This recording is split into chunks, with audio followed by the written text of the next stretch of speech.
Imagine holding a coin in your hand that could buy you a loaf of bread today, but tomorrow, that same coin might not even buy you a crumb.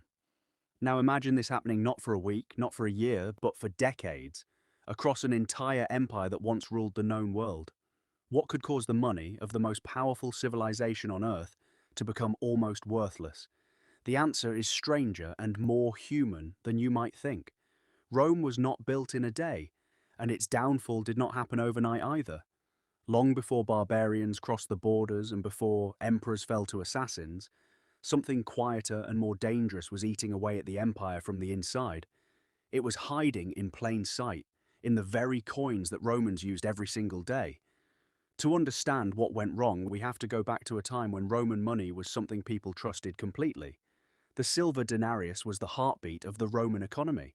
It was almost pure silver, and everyone from a soldier in Gaul to a merchant in Egypt knew exactly what it was worth. That trust was not an accident. It was carefully built over centuries, and it made trade possible across a territory so vast it touched 3 continents. But trust, once shaken, is hard to rebuild, and Rome would spend nearly 200 years testing just how much its people would tolerate before that trust broke completely. The trouble started small, the way most disasters do. Rome was expanding, and expansion is expensive. Armies needed to be paid. Roads needed to be built.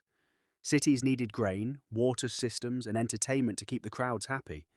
The famous phrase bread and circuses was not just a saying. It described a real government strategy of keeping the public fed and distracted, and that strategy cost a fortune. At first, the empire could afford it. New conquests brought new wealth, new slaves, and new resources flowing back to Rome. But conquest cannot continue forever. Eventually, the borders stopped expanding, and the flow of new riches slowed down. Yet the expenses did not slow down with it. If anything, they grew. This is where emperors made a decision that seemed clever at the time, but would haunt Rome for generations. Instead of raising taxes high enough to cover their costs, or admitting the treasury could not keep up, they turned to something quieter. They began mixing their silver coins with cheaper metals like copper. From the outside, the coins looked almost the same, but inside, they were losing their true value piece by piece. Think of it like watering down a strong drink. At first, you can barely tell the difference, but keep adding water and eventually all you have left is a weak imitation of what it used to be. That is essentially what happened to Roman silver. Historians call this debasement, and it did not happen all at once. It crept in slowly, decade after decade, emperor after emperor. Under Emperor Nero in the 1st century, the silver content of the denarius dropped only slightly, but it set a precedent. Once one emperor discovered that he could stretch the treasury by lowering coin quality, future rulers found it hard to resist doing the same, especially during times of war or crisis. By the 3rd century, the situation had spiraled into something almost unbelievable. The denarius, once nearly pure silver, had become a coin with barely 5% silver content. The rest was cheap metal, dressed up with a thin silver coating to make it look legitimate. People were not stupid. They noticed. And once people stop trusting their money, everything built on that trust begins to crack. This period, often called the crisis of the 3rd century, was chaos in almost every sense of the word. Rome cycled through more than 20 emperors in about 50 years, many of them murdered or overthrown within months of taking power. Plague swept through communities. Roman legions fought each other as much as they fought outside enemies, and through all of this turmoil, the money kept losing value, because desperate rulers needed a fast way to pay soldiers and fund constant civil wars. Here is where the story gets especially painful for ordinary Romans. When the government produces more coins, but each coin holds less real value, prices for everyday goods start to rise. This is inflation. And while it sounds like a modern economic term, Rome experienced it in a very real and brutal way. Prices for basic goods like bread, wine, and clothing shot upward, sometimes within a single generation. Wages for soldiers and workers struggled to keep pace. People who had spent their whole lives saving coins found that their savings could barely buy what they used to. Merchants began to distrust the coins too. Some started demanding payment in gold instead of silver, since gold coins were harder to fake and held their value more reliably. Others simply refused certain coins altogether, creating confusion and mistrust in everyday transactions across the empire. Imagine trying to run a business when you are not even sure if the money someone hands you will be accepted by your supplier the next day. Emperor Diocletian, who came to power near the end of the 3rd century, tried to fix the chaos with a bold and drastic move. In the year 301, he issued the Edict on Maximum Prices, an attempt to control runaway inflation by legally capping how much merchants could charge for goods and services. On paper, it sounded like a solution. In practice, it was a disaster.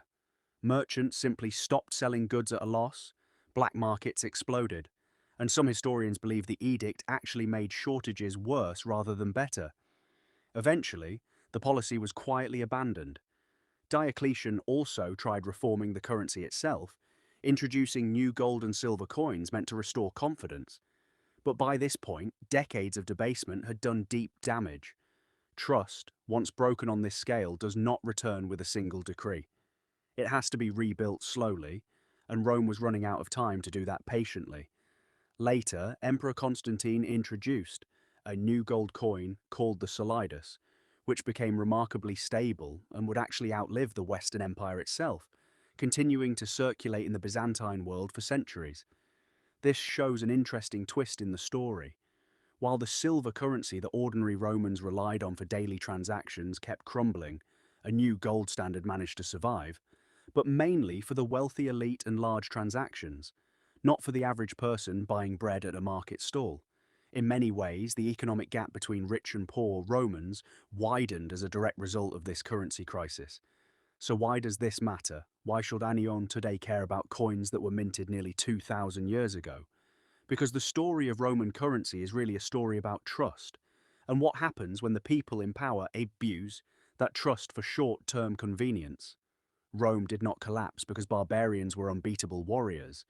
Though invasions certainly played a role in the empire's eventual fall, Rome weakened from within first, and its currency crisis was one of the clearest warning signs of that internal decay. When people can no longer trust the value of their money, markets falter, savings disappear, and the basic fabric of daily life becomes unstable. Farmers struggled to plan ahead. Soldiers grew resentful when their pay lost value. Trade slowed. As merchants hesitated to accept coins they no longer believed in. It is worth noting that historians still debate exactly how much currency debasement contributed to Rome's decline, compared to other factors like military pressure, political instability, and administrative overreach. Some argue the monetary crisis was a symptom of deeper political dysfunction rather than a root cause. Others see it as one of the central threads tying together nearly every other problem the empire faced. Most agree, though, that whatever the exact weight of its role, the collapse of trustworthy currency made every other crisis harder to survive. What makes this story feel so strikingly modern is how familiar the pattern seems. Governments under financial pressure, tempted to solve problems by quietly reducing the value of money rather than confronting harder truths. People slowly losing faith in the very system meant to support their daily lives. It is a pattern that has echoed throughout history, long after the last Roman coin was minted. In the end, the fall of Rome's currency was not caused by some sudden dramatic event. It was death by 1,000 small cuts, each debasement a little more silver removed, each decision made to solve a short-term problem while ignoring the long-term cost. And that perhaps is the most powerful lesson this ancient story leaves behind. Empires do not always fall from outside invasion alone. Sometimes they hollow out quietly from within.